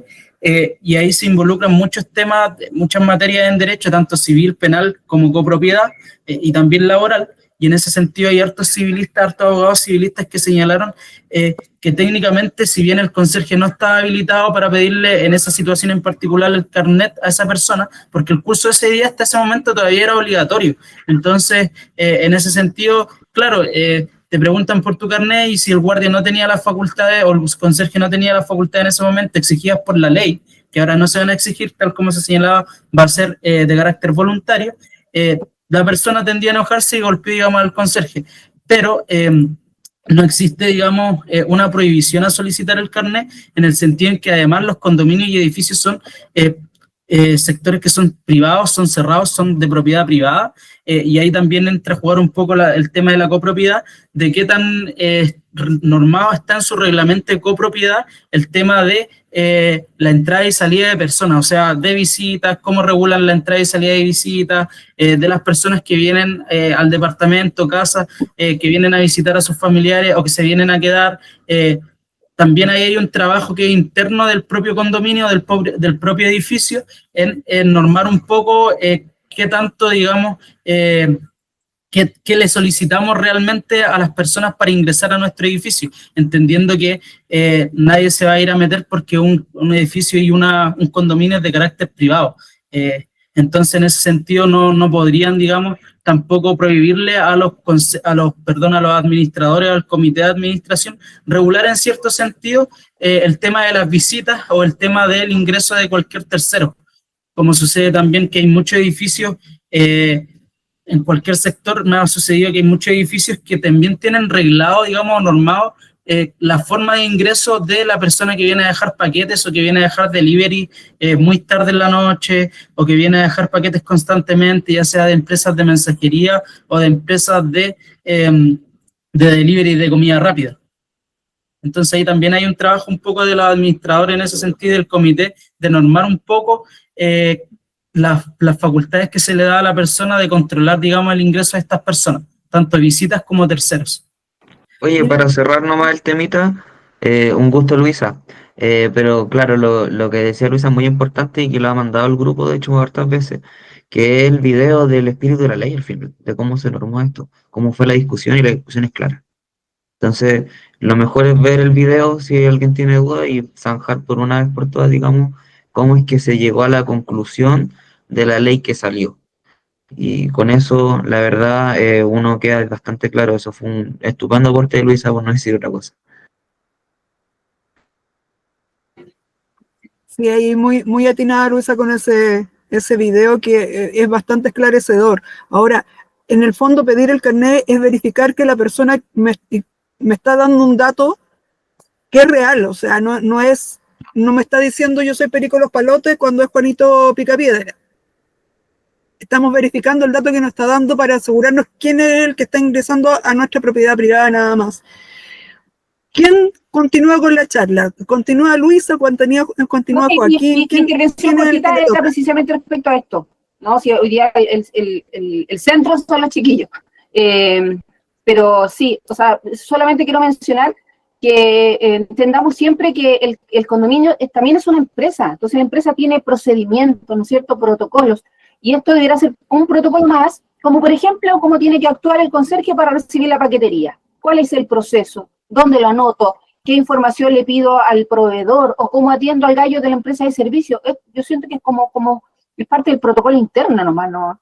Yo siento que no le demos tanta mirada de la seguridad y todo, porque yo siento que no es tanto, no es tan así. Porque además que los conserjes no es mucho más lo que van a poder hacer. Si finalmente, si llegan con una pistola, con un cuchillo, como el otro día veíamos en un video, ¿qué mucho más van a poder hacer? Así que bueno, ese era mi comentario, así que sigan nomás, chiquillos. No sé si hay alguna otra duda respecto a este tema, si no avanzamos con la siguiente diapositiva. ¿Alguien tiene alguna otra duda? Démosle de nuevo, chiquillos, porque parece que no tenemos a nadie. Ahí va el video. Ya. Bueno, sobre el despido de los trabajadores. Este tema igual es bastante frecuente en condominios, edificios, en reuniones con administradores y comités, y hay varios matices aquí que tratar. Generalmente cuando se despide a un trabajador, ya sea un guardia de seguridad, digamos, conserje, mayordomo o personal de aseo y ornato, incluso de jardinería, hay que tener mucho cuidado con efectuar la carta de despido como se debe, buscar la causal por la cual se le está despidiendo, o sea, tener la causal clara por la cual se le está despidiendo al trabajador, no fundamentar, digamos, la causal y simplemente indicarla en la carta, necesidades de la empresa. Se le despide por necesidades de la empresa. Esa no es una fundamentación que el legislador apruebe. Técnicamente, el señalar solamente el artículo y la causal por la cual se le está despidiendo al trabajador va a dar pie primero a que se le pueda multar a la administración, en el sentido en que el trabajador va a ir a reclamar a la inspección del trabajo, y la inspección del trabajo, aunque no lo quieran, es muy pro trabajador. Entonces, lo primero que hace es solicitarle una serie de documentos a cualquier empleador, y en ese sentido es para todos los empleadores, y aquí también caben los administradores o el comité de administración, y los van a hacer llevar una serie de documentos que tienen que tener a la mano, que generalmente son los contratos de trabajo, el control de asistencia, reglamento interno de higiene y seguridad. En el caso de los edificios que mantienen más de 10 trabajadores, mantener un reglamento interno de orden, higiene y seguridad, que también se lo van a solicitar. Le van a solicitar la copia de la carta de despido con copia a la inspección del trabajo. Le van a solicitar también el finiquito en regla que haya sido otorgado al trabajador dentro del plazo establecido en la ley, que es 10 días desde que se les desvincula al trabajador.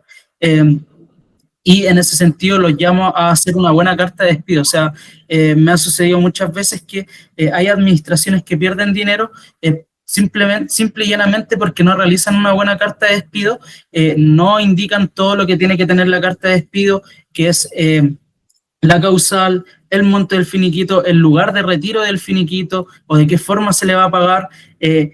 Y lo último, respecto de la reserva de derechos. Generalmente me he topado cartas de despido de trabajadores en condominios y edificios que no llevan la indicación de que el trabajador pueda hacer la reserva de derechos que corresponde en su finiquito. Entonces los trabajadores generalmente se niegan a firmar esa carta de despido. En otros edificios me ha pasado que generalmente hay una buena carta de despido, pero ningún trabajador se va contento cuando lo despiden. Entonces me imagino que nadie quiere firmar esa carta. En ese caso los llamo a enviar inmediatamente la carta con copia de la inspección del trabajo dentro de los 3 primeros días de la desvinculación del trabajador, y si el trabajador se niega a firmar la carta, digamos, en ese momento, ustedes firmen la carta igual y se quedan una copia a ustedes, le envían una copia a la inspección del trabajo y con eso ya, digamos, tienen un margen en que si el trabajador intenta alegar que nunca se le presentó la carta de despido, van a ir a la inspección del trabajo y la inspección del trabajo en el momento dado va a descargar esa carta que ustedes le envían. No sé si aquí hay alguna duda respecto de cómo llevar a cabo el despido de los trabajadores, o algún conflicto con el trabajador cuando se le despide. Yo creo que este tema igual no es tan amplio, pero igual siempre no está de más advertirlo y trastocarlo porque ha ido cambiando la figura de cómo armar una carta de despido.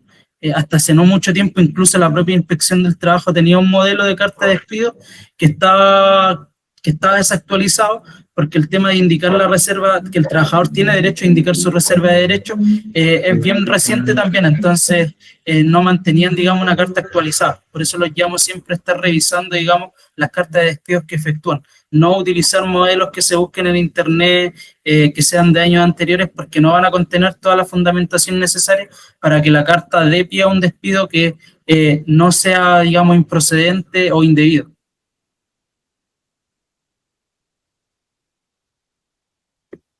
Oye, ¿cuáles serían en esas de mutuo acuerdo o por necesidad de la empresa? ¿Cuáles serían necesidades de la empresa que se acepten por la...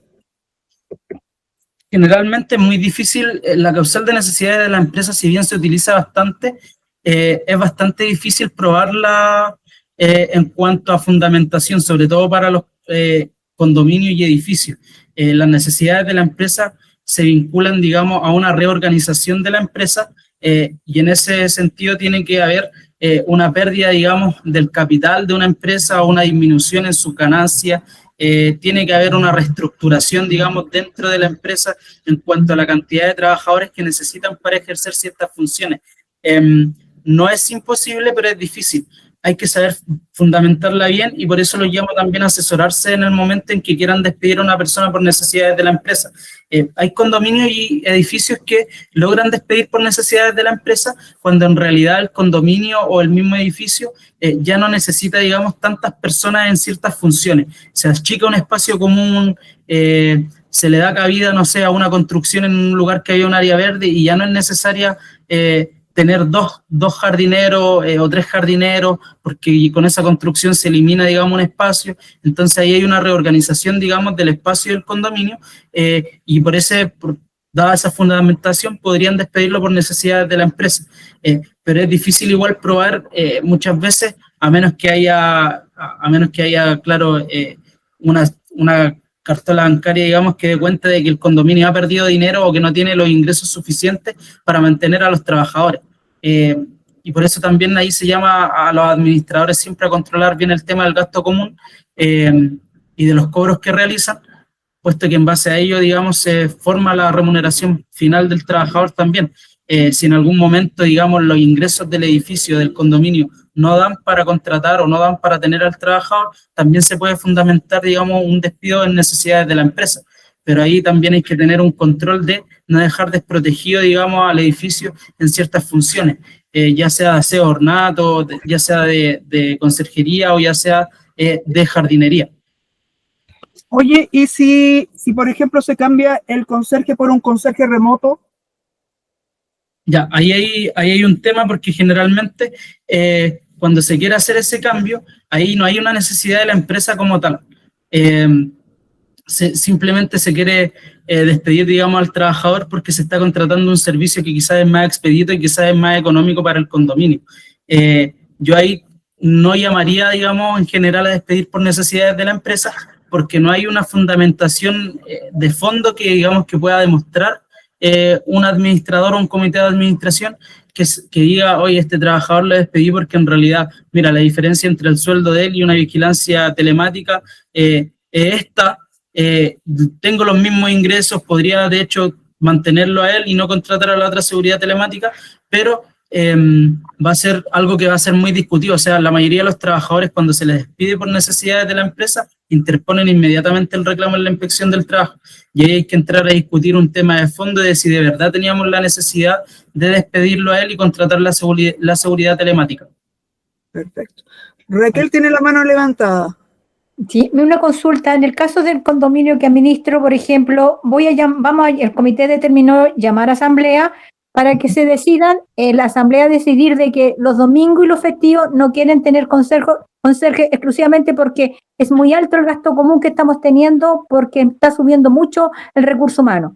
Ahora, si la asamblea dice que sí, que está de acuerdo, yo puedo invocar la causal necesidad de la empresa porque el cargo del conserje el día domingo no lo voy a reponer con nada, o sea, eso va a quedar solo, de acuerdo a la asamblea. ¿Eso está bien?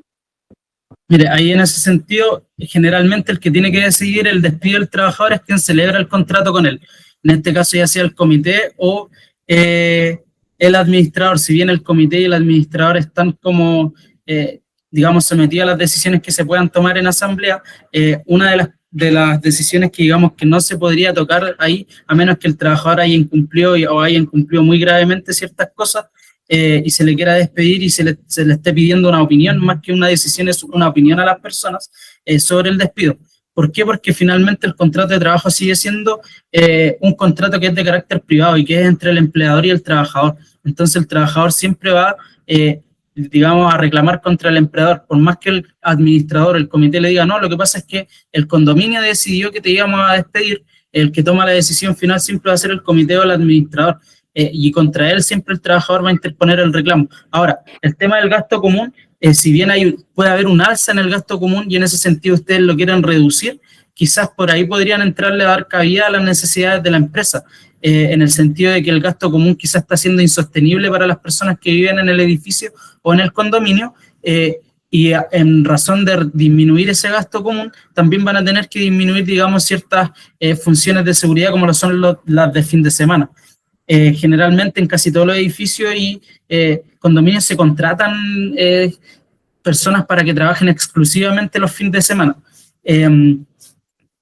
Ahí podrían, claro, justificar por necesidades de la empresa, tal como señalé, por un tema de alza en el gasto común, y buscando reducir, digamos, reducir estos gastos que está teniendo la copropiedad en general, siendo, digamos, quizás insostenible mantener a ese trabajador de fin de semana porque sale más caro incluso que quizás pagarle al propio trabajador que está de lunes a viernes. Entonces, claro, en ese sentido, si es que hay un alza, digamos, en los gastos comunes y es insostenible para las personas que conforman la copropiedad, y en busca de reducir este gasto común para poder sostener la copropiedad, porque si no la podemos sostener, obviamente no le vamos a poder pagar a nadie. Por ahí ya hay una fundamentación para despedir por necesidades de la empresa a esa persona que trabaja los fines de semana. Ya, gracias. María Eugenia tenía una consulta. Hola, buenas tardes. Bueno, nosotros como muchos de vosotros estamos ya preparándonos para las horas de 42 y 40 horas. Y ahí van a salir, o sea, yo sé de gente que me cuenta, los nocheros va a salir mucha gente. ¿Qué vamos a hacer en ese caso? Porque no tenemos plata. Yo estoy buscando sistemas para automatización, de conserje, o sea, remoto. ¿Qué vamos a hacer ahí? Porque ahí vamos a estar obligados porque no tenemos plata ya, o sea, la gente no tiene plata. O sea, encuentro que es genial todo esto que se está haciendo, pero es un sangrado al final a los residentes, a la gente, al ciudadano común. Claro, yo ahí en ese sentido, bueno, en las administraciones que hemos asesorado con Tomás, y que asesoramos desde un principio, desde la salida de la ley de las 40 horas, lo que nosotros realizamos fue una reducción inmediata del contrato de trabajo de esas personas a 40 horas para no tener que estar reduciéndola conforme a lo que señalaba la ley. Ahí uno podía tomar la decisión y era voluntario reducir, digamos, a 44 horas o reducirlo inmediatamente a 40. Nosotros tomamos la decisión, si bien puede ser drástico, tomar una decisión de reducirle inmediatamente la jornada laboral a los trabajadores en 40 horas. ¿Por qué? Porque de esa forma uno logra organizar, digamos, los turnos de los conserjes en razón a 40 horas, que va a ser lo que va a durar quizá un par de años más.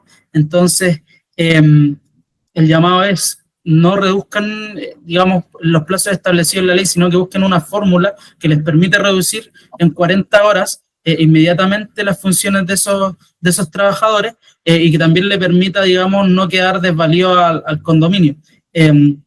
Si bien el gasto puede ser mayor, hay mucha gente que piensa que el gasto puede ser mayor porque van a tener que entrar a jugar o contratar a otra persona para poder cumplir, digamos, con todas las horas que se tienen de trabajo. Ahí también entran a jugar un poco lo que comentaba respecto de las personas que trabajan part-time.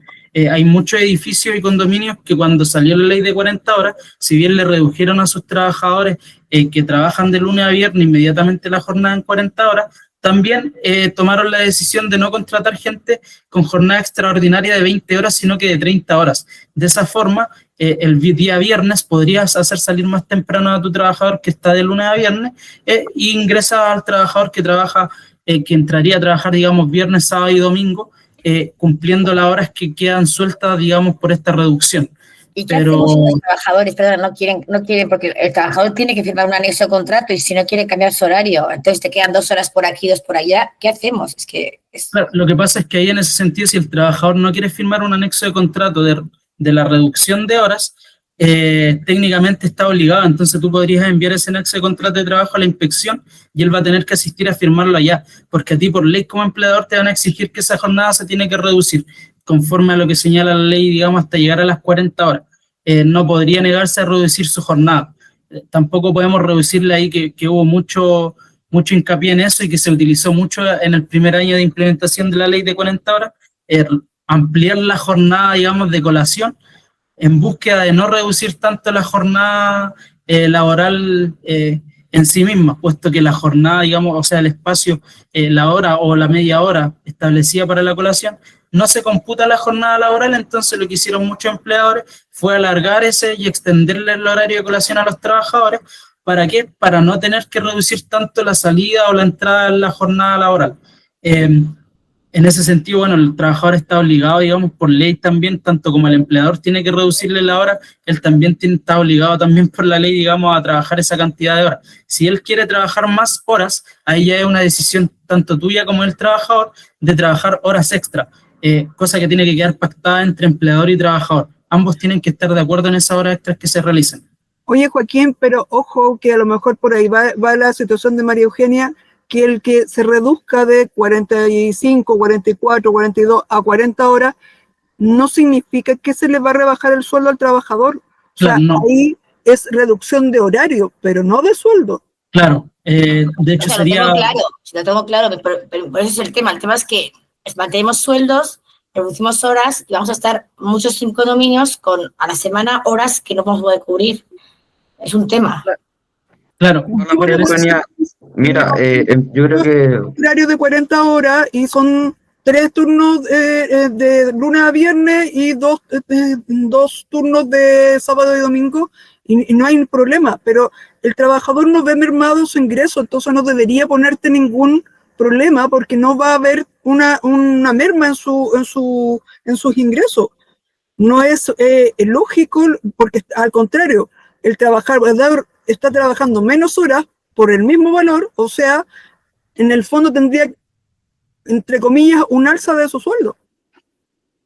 Hola María Eugenia, mire, algo que mencionó que es muy cierto, que fue el preámbulo de como su pregunta, es sobre el encarecimiento de la vida en general y en particular de las copropiedades. Con la entrada en vigencia de la ley nueva de copropiedades, se encareció en general la vida en condominio. ya no se pueden contratar a Pepito, Juanito, al maestro por aquí, por acá, Chasquilla, no, tenemos que contratar personas certificadas, y las personas certificadas son caras. Cuando tenemos que hacer algún estudio o algo por temas de gastos comunes, hay que muchas veces ver el prorrateo, hoy en día hay que, incluso porque la ley es complicada y no hay que contratar abogados, por otros temas, que en algunos casos también tenemos el tema de los seguros, los trabajadores, en general. O sea, hasta la luz se ha subido. Entonces, tantas las cosas que son en general que ha aumentado de la vida, no solamente vivir en condominio, y que al mismo tiempo las sumamos a las que son particulares de la ley, de la nueva ley, que al final, claro, la realidad es cuando nosotros vamos con a las comunidades con Joaquín, nosotros cuando participamos en asamblea, la primera asamblea que participamos, lo primero que decimos es eso, que la vida en comunidades se encareció, y eso es una realidad. Entonces, hoy nosotros, en las comunidades donde vamos, si es que no es nuestra primera gestión o una de nuestras primeras gestiones, es incentivar a la comunidad a elevar el gasto común, y que es un tema sumamente delicado. Yo aquí estoy hablando prácticamente, me ponen la soga al cuello, pero es una realidad, porque si no al final las comunidades quedan sin dinero, tenemos que andar haciendo la bicicleta. Entonces, me ha tocado estar en varias comunidades en donde van comiéndose el fondo de reserva porque nos van traspasando todos los gastos mensuales al gasto común para no subir tanto los gastos comunes, y resulta que después es una merma, y al producirse una emergencia es el problema. Así es. Ahora nomás para cocina. Creo que hay alguien más tenía levantada la mano, si no me equivoco. Sí, por ahí Luis había levantado la mano, parece. No me acuerdo de haber levantado la mano, pero aprovecho, porque me iban a cambiar el tema. Por ahí mencionaron la palabra mutuo acuerdo. ¿Van a profundizar más de mutuo acuerdo o ya pasó esa parte, Joaquín? No, también la puedo profundizar aquí, respecto al despido de los trabajadores.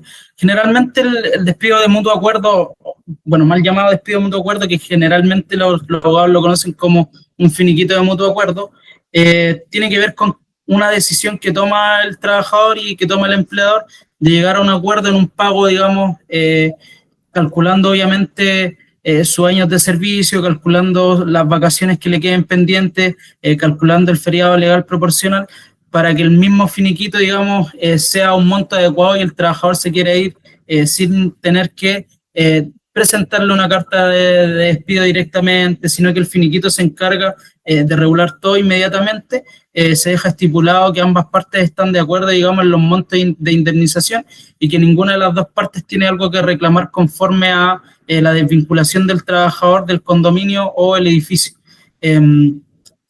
No es muy complejo, digamos, el tema del mutuo acuerdo, llegar a un mutuo acuerdo con los trabajadores cuando el trabajador ve que lo van a despedir, o trabajadores que se quieren ir y no hay una causal en la que puedan, digamos, subsumir su despido. Se llega a este acuerdo, digamos, y se le hace firmar el finiquito, digamos, en una notaría o ante la inspección del trabajo, para que el mismo se vaya conforme, digamos, con sus indemnizaciones pertinentes.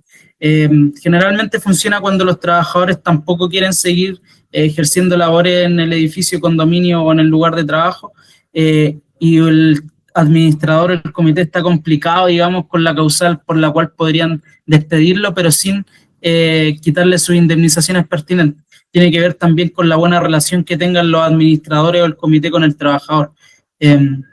Hay muchas veces cuando hay buena relación y los trabajadores ven que quizás lo van a despedir, o el mismo trabajador tiene la intención de irse, puede conversar con el empleador y buscar esta salida alternativa, que es una salida más de carácter administrativa que de carácter judicial. Oye, Joaquín, una consulta. Sí. El conserje, si bien ya no va a tener la obligación del OS10, ¿qué requisitos mínimos debería tener? Te lo pregunto porque me tocó recibir una administración en donde hay un conserje que, claro, viene desde la constructora, lleva como 20 años en el condominio, trabajando como conserje, pero resulta que no sabe leer ni escribir. Claro. Entonces no me hace anotación en el libro de novedades, con suerte me hace la firma de la asistencia y sería. Ya, ahí hay en general un problema, porque el tema de que no pueda hacer ciertas cosas que generalmente realizan todos los conserjes, mayordomos o persona que está en la conserjería, da cabida dentro del contrato de trabajo el tema del que comentábamos delante del control de ingresos. El hecho de que no sepa leer y escribir igual dificulta un poco el control de ingresos de esta persona, o de hecho también el recibir mensajería, digamos, en la conserjería, que generalmente se recibe harta mensajería en las conserjerías de edificios o condominios. Ahí el llamado es, cuando uno contrata a una persona siempre puede hacer un filtro, o sea, en eso no hay una discriminación.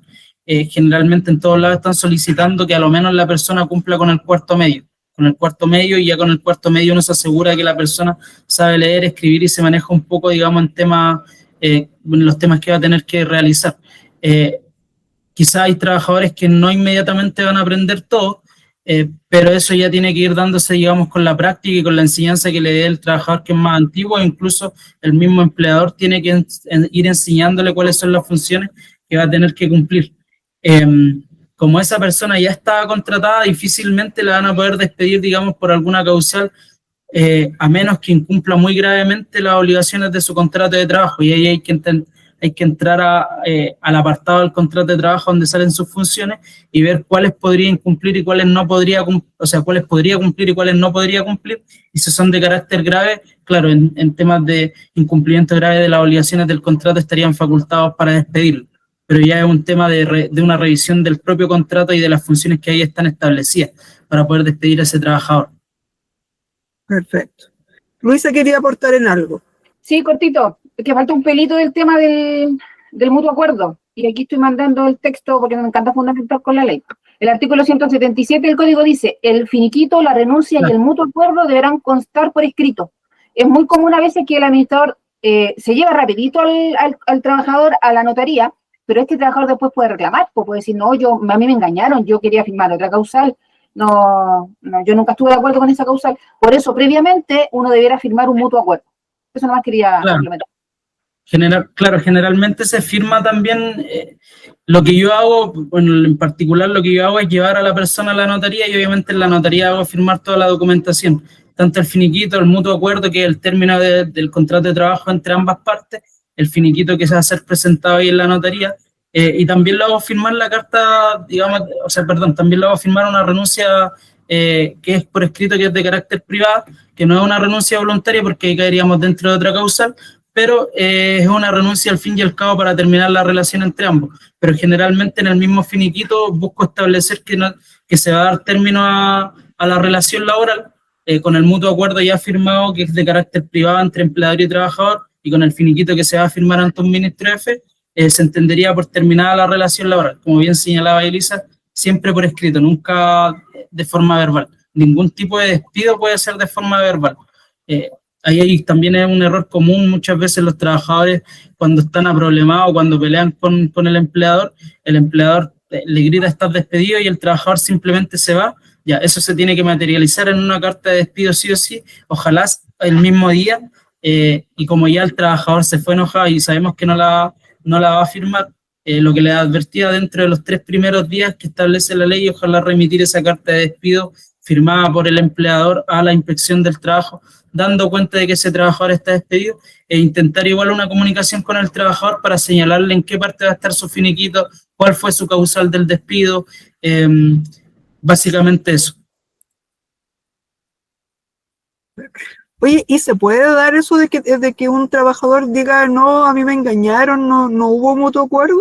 Se da muchas veces cuando los trabajadores se les ofrece algo y en realidad después están en desacuerdo o ya no quieren firmar, pero una vez firmado, digamos, el finiquito y el mutuo acuerdo, ya no hay mucho más que hacer, porque generalmente el mismo finiquito establece una cláusula de que ambas partes dan por terminada y dan por saneada, digamos, cualquier tipo de reclamo que se pudiese interponer tanto administrativamente como judicialmente, uno en contra del otro. Generalmente se pone esa cláusula para que el trabajador no pueda interponer algún tipo de reclamo posterior. Perfecto. No sé si queda alguna duda con este tema, alguna otra duda con respecto a este tema, respecto al despido de los trabajadores. Si no, démosle nomás Violet con la otra diapositiva, por favor. Ya, aquí bueno, era un poco de lo que le comentaba anteriormente a todos, de la instancia administrativa en el caso de los reclamos de los trabajadores ante la inspección del trabajo, y es que, tal como les indicaba, la obligación casi siempre es del empleador de reunir información, o sea, el trabajador puede ir simplemente con su carta de despido, con su carnet en la mano, o representado por un tercero, al comparendo que llamen posterior a un reclamo que puedan interponerles por algún tipo de despido que hayan realizado.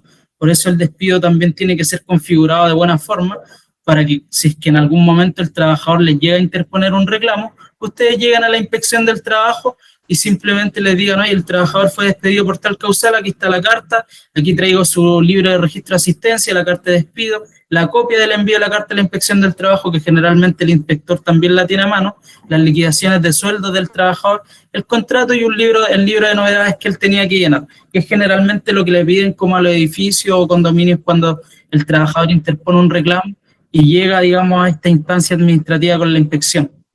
Y ahí tengo una pregunta, creo que Mercedes está levantando la mano. Sí, Raquel. Dale nomás. Sí, mire, me pasó en el condominio que el libro, a alusión que usted habla del libro de firma, se perdió el libro de firma, acá no lo encuentro, ya se perdió. ¿Qué pasa ahí? ¿Qué tengo que hacer yo como administradora? Yo informé al comité, hicimos una reunión, se hizo un acta, está todo ahí, pero antes de la inspección de trabajo, ¿hay que hacer alguna cosa? ¿El libro de asistencia? Sí, ¿Al libro de asistencia se refiere usted? Ya. Sí, el libro de asistencia. Como no, en realidad no hay que advertirle a la inspección del trabajo, pero ahí hay que ser preventivo, tener nuevamente un libro de asistencia, como bien lo hicieron ustedes, está en un acta que hubo una pérdida de ese libro de trabajo, y ahí hay otra forma de demostrar la relación laboral, digamos, y el cumplimiento de la jornada, que generalmente es un tema más de fondo que tiene que ver con la llevada de las liquidaciones de sueldo del trabajador, y también con pruebas que pueda tener el empleador para advertir que el trabajador ha asistido a la jornada. Generalmente se le pide ese libro para dar cuenta de la jornada laboral que cumplía el trabajador. Obviamente, si uno no lo tiene por pérdida, digamos, el inspector va a entender que existe un acta del comité y de la administración en general, donde se le informó, digamos, al condominio en general que había una pérdida del libro de asistencia de los trabajadores. General, en la mayoría de los edificios todavía se utiliza el libro, no muchos utilizan, digamos, métodos tecnológicos de asistencia. Hay hartas empresas que lo están adoptando por un tema de seguridad y por lo mismo, por si se les pierde el libro, o porque muchas veces los trabajadores pueden, bueno, no sucede en todos lados, pero hay muchos trabajadores que se intentan de pasar un poco de listo y llegan unos minutos más tarde, le piden a otro compañero que les cubra el turno y ellos llegan más tarde y marcan a la hora de entrada que generalmente entrarían ellos si es que la persona no los cubriese o si no llegasen esos minutos atrasados. Pero yendo de lleno a la pregunta, ahí no hay una advertencia que se le haga a la inspección del trabajo. Simplemente si ellos requieren esa información, uno la envía. O si es que ellos requieren, digamos, posterior a la intervención de algún trabajador, algún reclamo, uno puede llevar, como en este caso usted tiene un acta, el acta de la pérdida, digamos, de ese libro de asistencia del trabajador. Ya, lo otro, a raíz de eso no se decidió colocar huellero. Yo tengo el huellero, pero compré para 10 personas.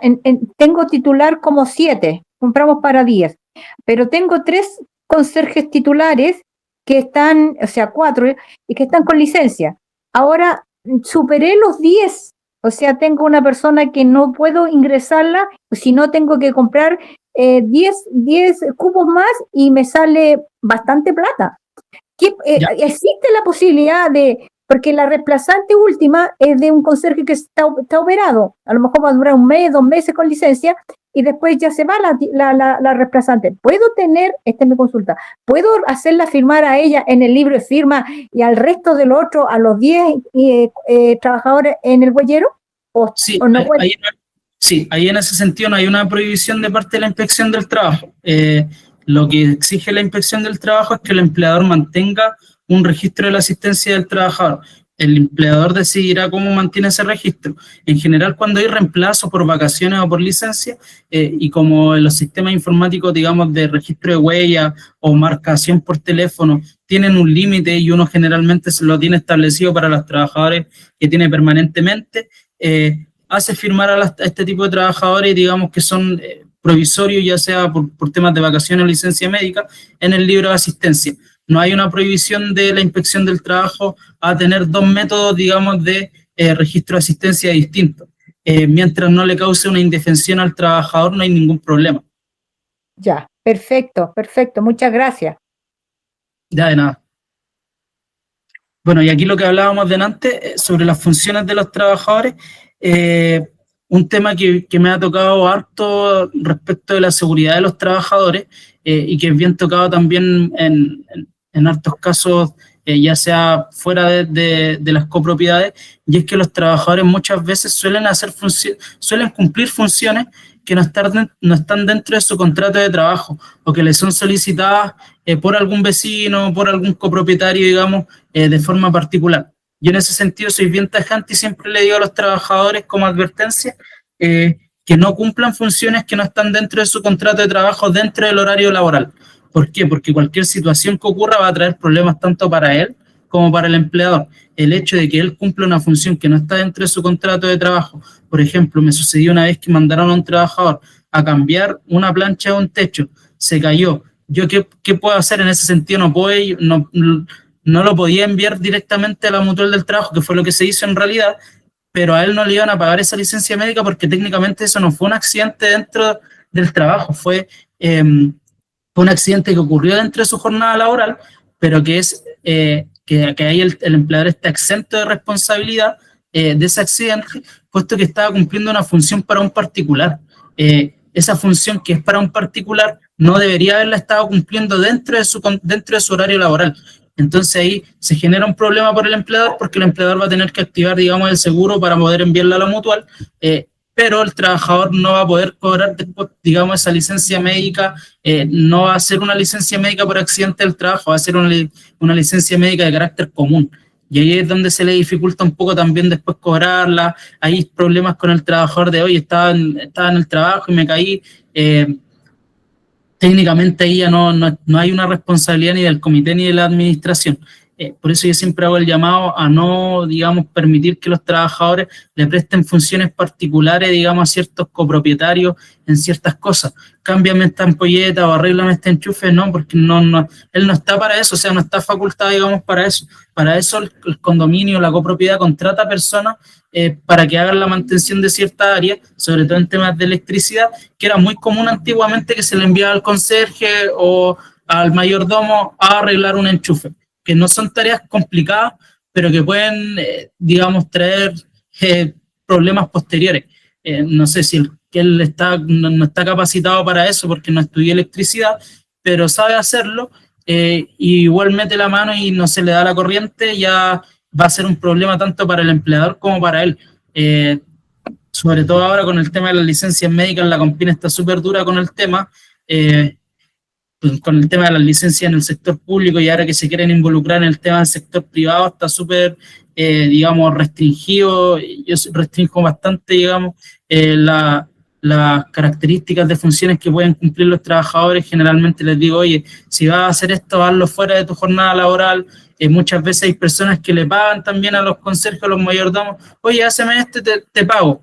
Y están dentro de todavía de su jornada laboral, entonces hay un incumplimiento grave de las obligaciones del contrato de trabajo, y es que está dejando de ejercer ciertas funciones por las cuales está siendo remunerado para cumplir funciones que se le van a remunerar por fuera y para una persona en particular, que trae tanto problemas en ese sentido para el trabajador, como también problemas para el empleador en caso de que él tenga algún accidente.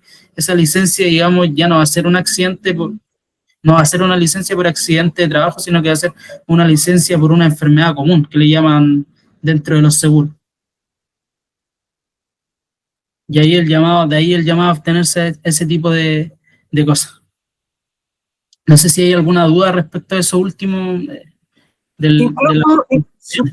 Incluso eso podría ser una causal de despido, porque está haciendo abandono de sus labores por hacer un trabajo que no corresponde. Efectivamente, de hecho hay casos muy mediáticos respecto del tema, donde hay trabajadores que se han caído de altura o que han sufrido lesiones, e incluso lesiones que han terminado con invalidez del trabajador, en donde el empleador al final no termina indemnizando nada, porque técnicamente fue digamos, una mala salida del trabajador el haber cumplido esa función. O sea, ahí abstenerse de que el trabajador pueda cumplir este tipo de funciones. Un llamado a hacerle también ahí a los administradores o al comité que le advierten a sus trabajadores, ahí, si algún copropietario te solicita, no sé, ayúdame a bajar esta cama desde el 4º piso porque hay muchos edificios que no tienen ascensores, ayúdame a bajar esta cama, y el conserje de buena onda casi siempre ya, vamos, y corre el riesgo de que se puede caer y no está ejerciendo labores, funciones propias de su contrato de trabajo, o sea, está ayudando en particular. Si bien uno puede quedar que no tiene la voluntad de ayudar, puede quedar como una mala persona, también está poniendo en riesgo tanto su trabajo como su integridad física, entonces es un problema. Perfecto. Claro, y ahí como bien envía Luisa, desde 1,80 m ya se considera trabajo en altura. ¿Alguien tiene alguna otra consulta? Eso sería prácticamente, Luisa, Marisol, digamos por hoy día como charla. Vimos derecho laboral, lo que más se pudo, reglamento. Así que, como parte como Coach Lichon Bufonais, la verdad, siempre agradecido de poder contar con esta posibilidad, y para lo que necesiten, siempre poder participar también dentro del grupo cuando estamos atentos. Eso, Yo un escuché por gusto. ahí que había una tercera charla. Una tercera charla efectivamente hay sobre seguros, plan de emergencia, bueno, y vamos a tocar ahí principalmente rapidito la figura del comité que nos falta hoy día, pero es cortito, y nos faltaría un tema no menor que tiene que ver con la seguridad en los condominios actualmente, con los conflictos entre copropietarios, conflictos con el administrador, con los conserjes, cuando les pegan. Actualmente vamos todos los días, prácticamente los matinales, conflictos en la residencia. Sí, Eso. y eso igual es un tema que se podría poner algún tipo de multa, algún tipo de sanción en el reglamento de copropiedad para esas personas que agreden. Vamos a llegar a eso a la próxima charla. Pero sí, efectivamente, sí se puede hacer algo. Sí, es como lo ideal, es como la instancia, ya que estamos haciendo los reglamentos de copropiedad, poner ahí un tipo de sanción para poder ir subsanando ese tema. Oye, les agradezco infinitamente porque estuvo súper buena la charla, súper interesante. Hemos tocado muchos puntos y ha sido muy enriquecedor. Por ahí Luisa también lo estaba poniendo de que muy buena la charla, muy enriquecedora, muy completa también. Se les agradece mucho el esfuerzo porque se nota que hay tiempo aquí para preparar la charla. Así que cualquier duda que tengan los pueden encontrar en el grupo de administradores y proveedores, estos muchachos, así que no hay problema. Ahí sí que necesitan hacer algún reglamento, si necesitan alguna asesoría jurídica, cualquier cosa, en el grupo de administradores los tienen. Y de repente también sale dentro del grupo algún temita y ellos van aportando con su experiencia a los temas que vamos tocando en el grupo y nos van enriqueciendo también. Así que si están en el grupo, ya saben que pueden hacer alguna consulta dentro del mismo chat del grupo. Un gusto haber estado con ustedes compartiendo. Que tengan una muy bonita noche. Muchas Igualmente, gracias a todos. Muchas que gracias. tengan una buena noche. Chao, chao. Chao, chao. Muchas gracias. Bendiciones. Igualmente. Gracias. Gracias a ustedes por participar.